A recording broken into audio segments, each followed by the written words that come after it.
Spring 1943. The North Atlantic, a German U-boat commander stood at his periscope, watching another British convoy crawl across the horizon like insects on slate. He had survived 17 months of war. 347 depth charges had exploded around his boat. He knew the pattern by heart. Now the British destroyer would accelerate, pass overhead, lose contact for 30 seconds. During those 30 seconds, he would turn hard to port, dive another 50 feet, and the depth charges would explode exactly where he used to be. He had done this 23 times. He would do it again.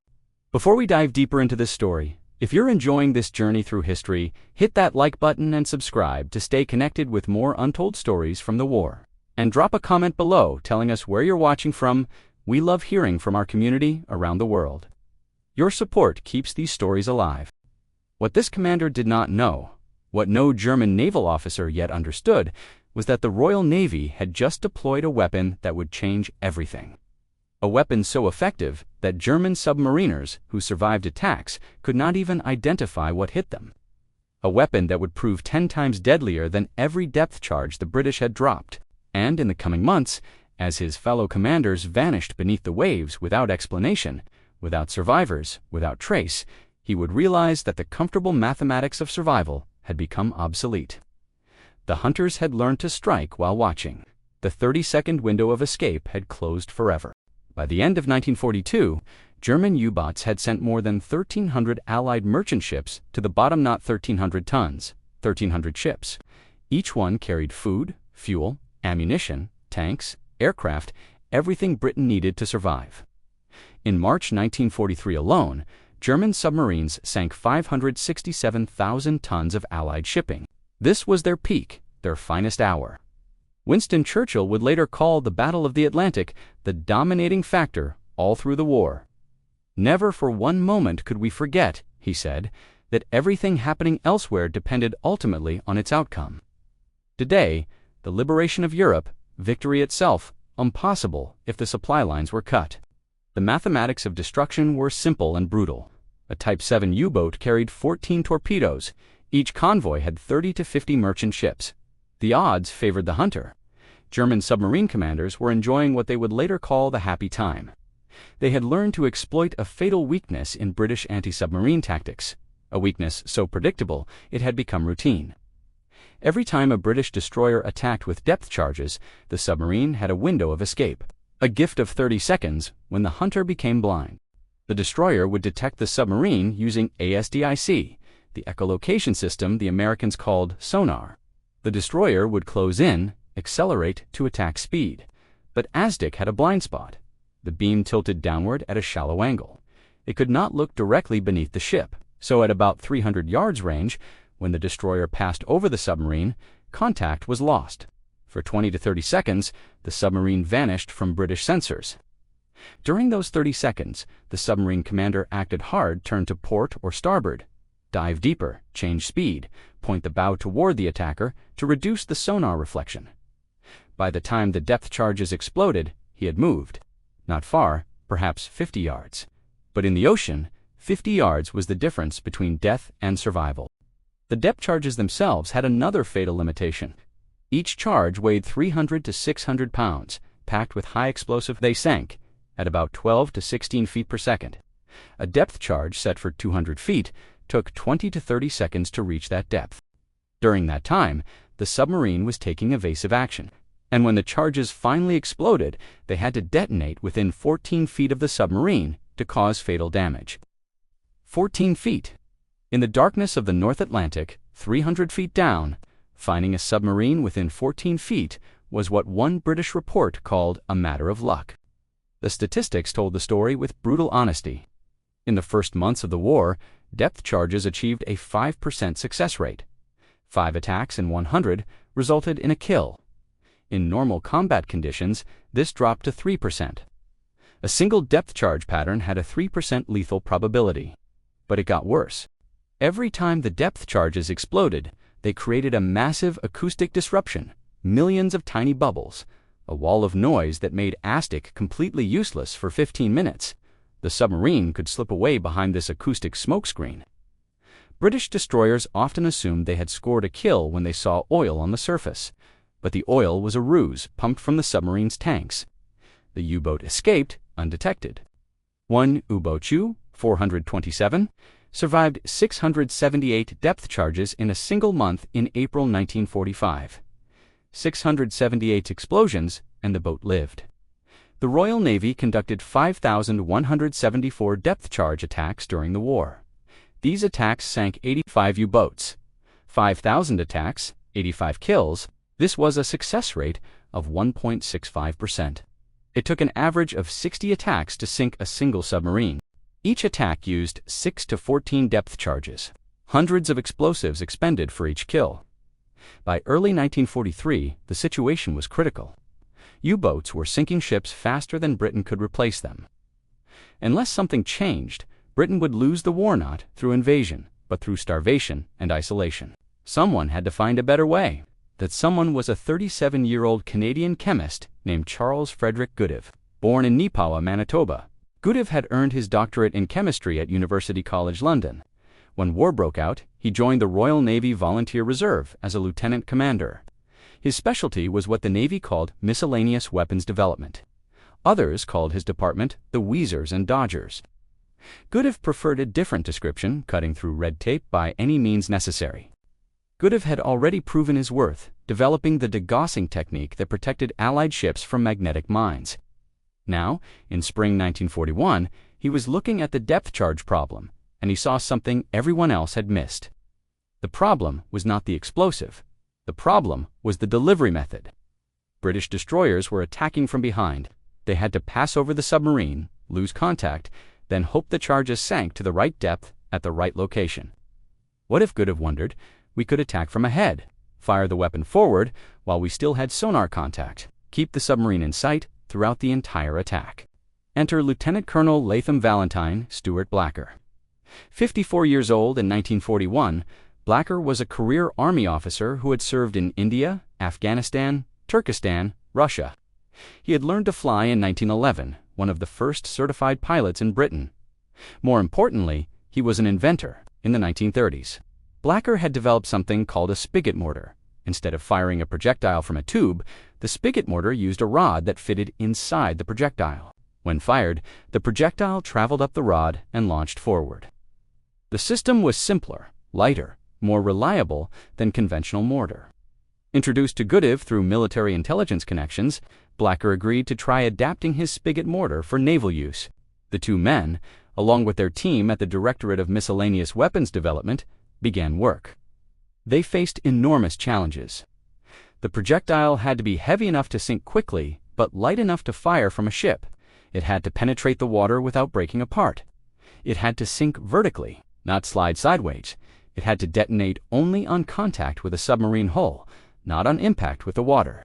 And it had to do all this from a launcher that could survive the salt, the motion, and the violence of North Atlantic combat. They tested hundreds of projectile designs. They built a device they called the Roulette-Wheel scale model submarine surrounded by a grid. They threw thousands of test projectiles to determine the optimal firing pattern. Should the projectiles land in a circle, an ellipse, a square? They calculated, measured, adjusted, recalculated. By May 1941, they had a prototype ready. The weapon was installed on HMS Westcott, a W-class destroyer, replacing her forward 4-inch gun. The ship conducted trials in Liverpool Bay, firing at a known wreck. The results, according to the official report, showed the weapon functioned perfectly. But Goodhue faced a new problem. The Royal Navy establishment did not want his weapon. They had spent decades perfecting depth charge tactics. They had trained thousands of sailors in those tactics. Now this Canadian chemist and this Army colonel were proposing to replace proven methods with an untested device. The resistance, Goodhue would later recall, was furious. He needed someone with authority to override the objections. He needed Winston Churchill. In late 1942, Goodhue arranged a demonstration at Whitchurch, near the Prime Minister's country residence at Chequers. Churchill arrived expecting to watch a brief test. Instead, he became fascinated. He watched multiple salvos. He asked technical questions. He forgot about lunch. At the end of the demonstration, Churchill gave a simple order. Production began. By the end of 1942, more than 100 ships carried the weapon. The sailors called it the Hedgehog because when you looked at the empty launcher spigots from certain angles, they resembled the spines on a hedgehog's back. The Hedgehog was unlike anything the Germans had encountered. 24 projectiles, each 7.2 inches in diameter, 46.5 inches long, weighing 65 pounds. Each projectile carried 35 pounds of Torpex explosive, more powerful than TNT. The projectiles were arranged in 4 rows of 6 on a gimbal mount that compensated for the ship's roll. When fired, they launched in a staggered sequence, so the highest trajectory projectiles fired first. All 24 landed simultaneously in a near-elliptical pattern, roughly 120 by 140 feet at a range of 200 yards. The projectiles sank at 22 to 23.5 feet per second, 3 times faster than depth charges. They reached 200 feet in under 9 seconds, 750 feet in just over 30 seconds. There was no depth setting to adjust, no timer to set. The fuse armed when the projectile hit the water. It detonated only on contact with a hard surface submarine hull. This was the critical innovation that the Germans did not understand and could not counter. When a Hedgehog projectile missed, it did not explode. It sank silently to the ocean floor. The British destroyer maintained sonar contact throughout the attack. If the pattern missed, the ship could immediately attack again. No 15-minute wait for the acoustic disturbance to clear. No guessing where the submarine had gone. The hunter remained locked on target, and when a Hedgehog projectile hit, the submarine died. 35 pounds of Torpex detonating against the outer hull, punching through to the pressure hull. At depth, the submarine was already under enormous pressure. A 3 or 4-inch hole would flood the boat at 400 gallons per minute. The crew had perhaps 4 minutes before the pressure hull collapsed. Usually, death was instantaneous.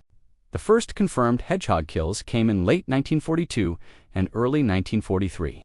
But the initial success rate was disappointing, only about 5%. Many captains were reluctant to use the new weapon.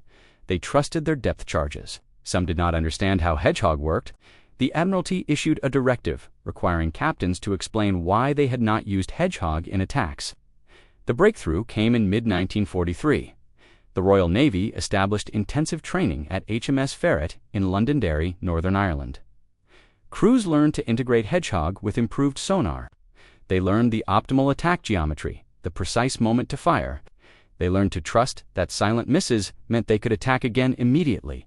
The success rate climbed 10%, 15%. By late 1943, some well-trained escort groups achieved success rates in the 25 to 30% range, making Hedgehog over 10 times as lethal per attack as depth charges, and in the best documented cases, approaching 15 times more effective. The Germans, meanwhile, were dying without understanding why. This was perhaps the most devastating aspect of Hedgehog. When a submarine survived a depth charge attack, the crew knew what happened. They heard the explosions, felt the concussions, counted the charges. They could report the attack pattern to naval intelligence. But Hedgehog was different. When a Hedgehog attack missed, the projectiles sank silently. The submarine crew heard nothing unusual. They assumed they were attacked with depth charges and successfully evaded. When a Hedgehog attack succeeded, everyone died. There were no survivors to report what happened. No wreckage floating to the surface to examine. German naval intelligence could not identify the weapon. They knew that British anti-submarine effectiveness had suddenly, dramatically improved, but they did not know why. Herbert Werner, a German U-boat commander who survived the war and later wrote his memoir, Iron Coffins, describes the apocalyptic final year's destruction, disillusionment, and defeat. His book extensively covers 1943 through 1945, but he never mentions Hedgehog by name. He cannot. He does not know it exists. What Werner and his fellow commanders did know was that the survival odds had collapsed.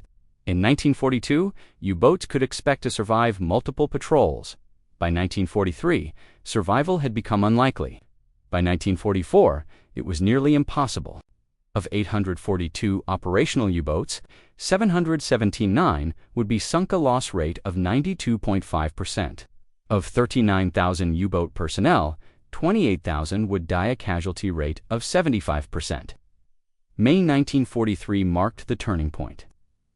In that single month, 41 U-boats were destroyed, 25% of Germany's operational submarine force gone in 30 days. On May 24, Admiral Karl Dönitz ordered a temporary halt to the U-boat campaign. It was an admission that the Battle of the Atlantic had become unsustainable. February 24, 1944, Lieutenant Commander Fraser commanded HMCs Voskizu for only 19 days. His ship was escorting convoy ONS-29 through the North Atlantic when the Aztec operator reported contact at 0-2-0-0 hours, 0 hours. A submarine bearing 170 degrees, range 1,200 yards. Fraser called the crew to action stations. Voskizu closed in. At 0-2-0-5 hours, Fraser ordered the first Hedgehog attack. The 24 projectiles arced through the darkness. They landed with barely audible splashes. Seconds passed, nothing. The attack had missed. But Fraser still had sonar contact. He ordered immediate reload. Hours passed. Fraser's ASDIC team never lost contact. The Aztec operator, Menzies, would later recall blood and fear running through your body. Orders coming fast. But they held the contact. At 0-4-1-0 hours, after multiple attacks, Fraser was ordered to abandon the hunt and rejoin the convoy. He requested permission for one more attack, just one more. His intuition told him the submarine was damaged, struggling. Permission granted. At 0550 hours, U-257 surfaced, crippled, unable to dive, unable to run. Voskizu's gunnery officer Stevenson would later say he could not miss at that range. She was a sitting duck. The Canadian guns opened fire. Fraser's report called it wonderful gunnery. Capine Lieutenant Heinz Rahe knew his boat was finished. He ordered the crew to abandon ship. Then he climbed to the conning tower. Able seaman Arthur Wall, manning one of Voskizu's guns, saw Rahe through his gun sight the German commander was waving his arms, signaling surrender. Then Rahe threw his life jacket to his men in the water. He threw an inflatable dinghy. He made sure his crew had a chance. Then he went back below. He went down with his boat. In the darkness, Voskizu's crew heard voices, "Hello, camarade," German submariners swimming in the North Atlantic in February. Wall would later say he had to feel sympathy for men in those cold conditions. Lieutenant Zersi Valdemar Nickel, U-257's third watch officer, survived 45 minutes in the water on what he described as a pitch-dark, new moon night. 19 men were pulled aboard. Nickel and his fellow survivors were given showers, dry clothes, hot food. They were treated, by all accounts, with complete correctness. When the survivors were finally transferred to another ship for transport to POW camps, able seaman Gordon Arnold would recall they did not want to leave us. We had grown to like them. Then he added, however, "We have not forgotten the Tweed." The Tweed, a Canadian destroyer torpedoed by a U-boat. 47 Canadians died. The survivors remembered, but they also treated their enemies with humanity. This was not triumph. This was acknowledgement that war was brutal for everyone. That courage existed on both sides. That British and Commonwealth values meant treating enemies with dignity, even in the moment of victory. The most dramatic Hedgehog story came from USS England in May 1944. Her executive officer, Lieutenant John Williamson, 26 years old, from Birmingham, Alabama, orchestrated an unprecedented 12-day rampage. May 19th, south of the Admiralty Islands, soundman Roger Bernhardt reported contact. At 14:35 hours, a giant blast lifted England's Fantilli 16, breaking apart 200 feet below. 107 submariners died. 3 days later, RO-106, then RO-104, RO-116, RO-108, 6 submarines in 12 days, the most successful anti-submarine operation by a single ship in naval history. The statistics tell the story. 268 Hedgehog attacks sank 47 U-boats, 17.5% success rate. Depth charges, 5,000 attacks, 85 kills, 1.65%. Hedgehog was 10.6 times more effective. Hedgehog did not win the Battle of the Atlantic alone. But it was essential, the weapon that gave Allied crews a tool they could trust. The innovation Germans never expected and could not identify. From the darkest days of 1940 through victory in 1945, Hedgehog proved that sometimes the quietest weapons make the loudest difference, the British answer that turned the tide.